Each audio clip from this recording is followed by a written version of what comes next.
Hi everybody, I'm Carly, the Marketing Director for Barron, if we haven't already met. I just wanted to take a few minutes today to teach you how to take a good photo. I've got 4 basic steps that I'm going to cover today. The first one's going to be framing and composition. Second is lighting. The third is using your background wisely. And then the fourth is using angles of the camera to make sure that everybody looks good in the photo or video.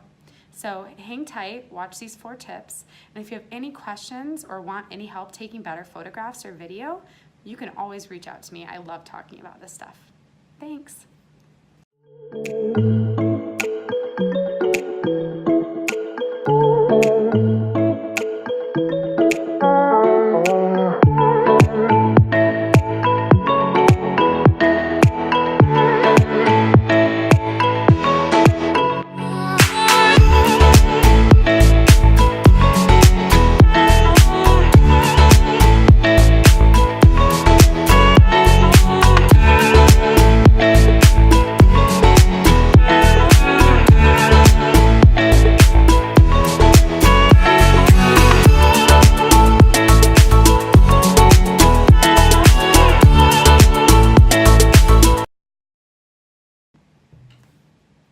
So in tip number 1, I'm going to talk about lighting. Lighting is so important, and most of us don't have studio quality lighting to carry around with us. Often we've just got our iPhone or our Samsung or whatever in our pocket, and we need to take photos on the go. So it's just important that you consider the lighting that you have available to you when you're going to take a photo. So right now I'm sitting in our company's conference room, and I've got a mixture of natural lighting coming through the window and overhead lighting coming from our overhead lights in this conference room. So right now I've kind of got a blend of both going on. You can see there's some light hitting the side of my head here. It's kind of like a cooler tone, and then I've got different light coming in here that's giving me some golden tones. Neither are a big deal. Overall, I'd say this is a pretty well lit photo or video, so you could definitely proceed with lighting here, but there are a few things to avoid. So one, I want to show you how the lighting changes as I move around the room. So right now, luckily, my camera is designed to adjust to different lighting changes when I move to a different area of this room. So right now, I'm still being well lit, even though the background is behind me. However, the background's completely blown out because the video is adjusting to show lighting for my face so that you can see my face, which is the subject of the video.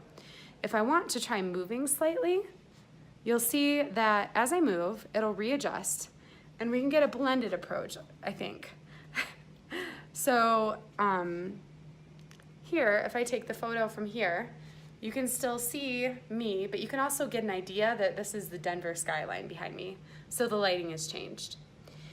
Often, depending on the camera that you have, when you are taking a photo that is backlit by a window, it won't always adjust very well. It'll read the lighting from back here instead of the lighting from here, which is what you want it to do.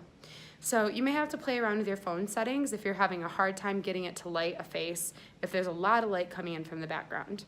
This doesn't just happen with a window, but a window is one of the most common issues you run into with lighting. One way to get around it is to remember that you can use the light coming in from the window to your advantage. So let's try turning around here, and look how nicely lit my face is now. It looks a lot more natural, I think, than the other lighting was. It certainly looks better than the overhead lighting, so it's more flattering in general. So I would recommend using the light from a window to illuminate the subject's face rather than trying to get it backlit to show something in the background. Unless you have a really good camera and know how to use it, you're not often going to be able to get a well-lit subject in foreground and also a well-lit background if it's outside, like out a window.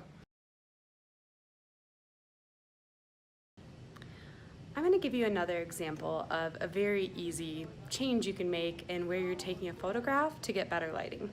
So right now, I'm standing in front of a fluorescent light. So basically, the fluorescent light is like up here above me. So you'll see, you can still see me in the photo. I'm just kind of washed out. The background's completely washed out. The camera is adjusting for the lack of lighting that's hitting my face, and it's, compensating for that. So if you'll watch, as I move backward, you'll see how the camera will actually adjust to the lighting. And also, isn't it funny how I refer to the iPhone as the camera? Anyway, so as I move back behind where this lighting is, I've got a better lighting source. I don't look as completely washed out and like pale or something. And you can also see the background in the photo because everything's well lit in the shot. So once again, I'm gonna move back in front of the light and then I'll move back behind it again so you can see the difference.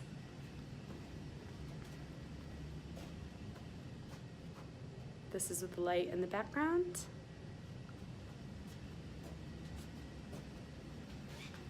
And this is using the lighting to my advantage in this video.